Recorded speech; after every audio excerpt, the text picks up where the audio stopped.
The weather forecast had been ominous all week, but February in Montana could be unpredictable.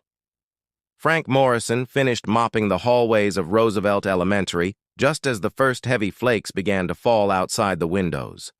At 55, Frank had been the school's head janitor for 12 years, ever since his wife Linda passed and left him to raise their daughter Katie alone.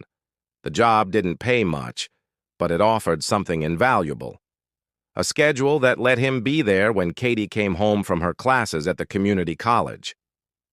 Frank checked his watch. 6:30. Katie would be expecting him home soon for their usual Friday night dinner. Homemade chili and cornbread, a tradition that had carried them through the hardest years after Linda's death. As he locked up the building, the wind began to howl with a ferocity that made him pause. This wasn't just a snowstorm. This was going to be a blizzard. He'd barely made it to his old pickup truck when he heard them, the rumble of motorcycle engines cutting through the wind. Frank looked up to see a group of bikers pulling into the school parking lot.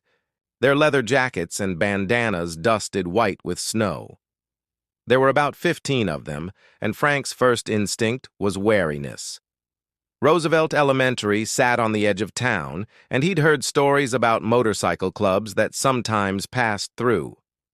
But as he watched them dismount their bikes, struggling against the increasingly violent wind, something else stirred in his chest. Concern. The lead biker, a large man with graying beard and kind eyes, approached Frank with hands raised in a peaceful gesture. "Sir, I'm Marcus," he called out over the storm. "We're the Iron Hearts Motorcycle Club from Billings. This storm came out of nowhere, and the visibility's getting dangerous.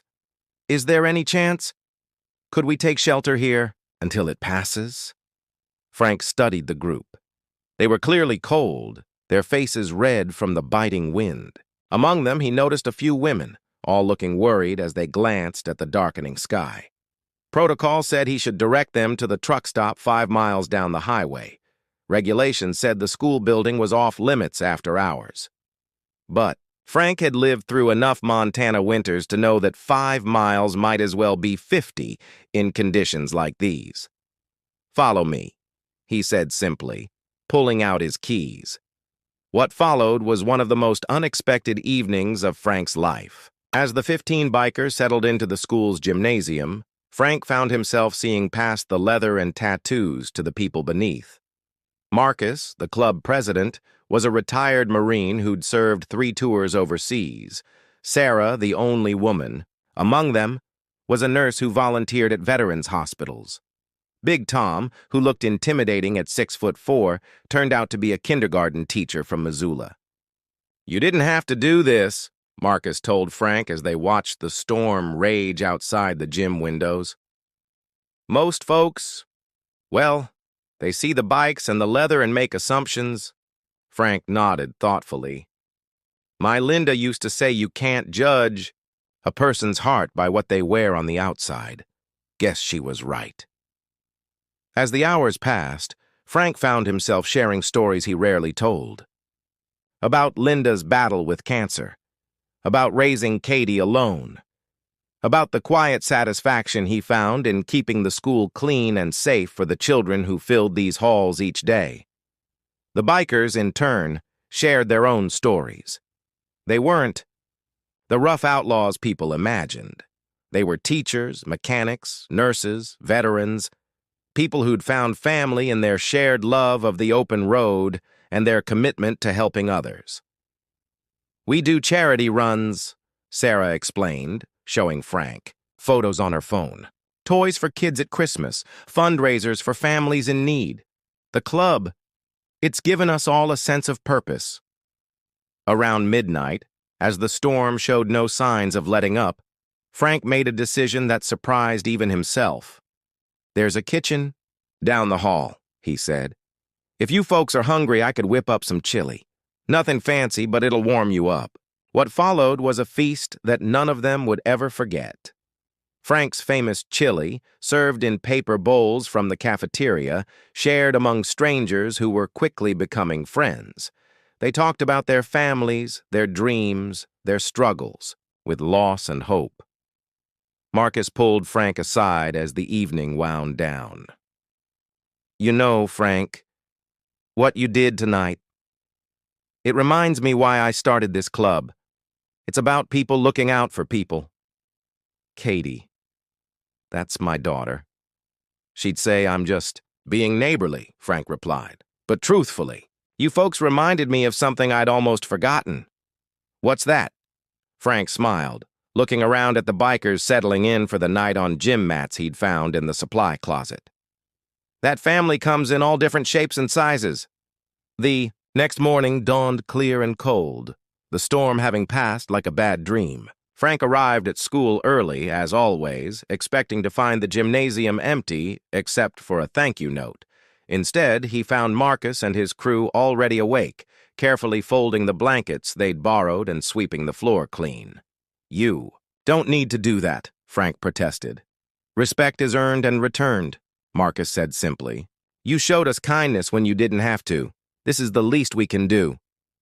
As the Ironhearts prepared to leave, each biker made a point of thanking Frank personally. Several pressed business cards into his hand, telling him to call if he or Katie ever needed anything. Frank waved goodbye from the school steps, watching the 15 motorcycles disappear down the highway. He expected that to be the end of it. A good story to tell Katie over dinner. He never expected what happened next. Monday morning arrived with the rumble of engines. Not 15 this time, but more than Frank could count. He stepped outside to find the school parking lot filled with motorcycles, dozens of them, then more arriving. And more. 135 motorcycles to be exact, each carrying a rider who'd heard the story of the janitor who'd opened his school to strangers in a storm. Marcus approached with a wide grin. Word travels fast in the biker community, Frank. When people hear about real kindness, well, they want to be part of it. What Frank learned that morning changed his understanding of community forever. The Ironhearts had contacted other clubs across 3 states, sharing the story of the single-father janitor who'd seen past their appearance to their hearts. They'd come not just to say thank you, but to give back. Throughout the day, bikers volunteered their time and skills. Some repaired playground equipment that the school budget couldn't cover. Others painted classrooms that had been neglected for years. A group of nurses gave free health screenings to teachers and staff. The children, initially startled by the sight of so many motorcycles, quickly warmed to the leather-clad volunteers who read them stories, helped with art projects, and listened patiently to their endless questions about the bikes. Katie arrived that afternoon to find her father surrounded by new friends, his face glowing with a happiness she hadn't seen since her mother's passing. "Dad," she whispered, tears in her eyes, "look what you started." Frank looked around at the transformed schoolyard, at children laughing with bikers who'd driven hundreds of miles just to say thank you to a janitor who'd shown them kindness. "No, sweetheart," he said softly. "This isn't what I started. This is what happens when people remember that we're all just human beings trying to take care of each other." The annual Frank's Storm Motorcycle Rally still takes place every February at Roosevelt Elementary. What started as 15 strangers seeking shelter has grown into a community-wide celebration of kindness, proving that sometimes the smallest acts of compassion can create the biggest changes in the world.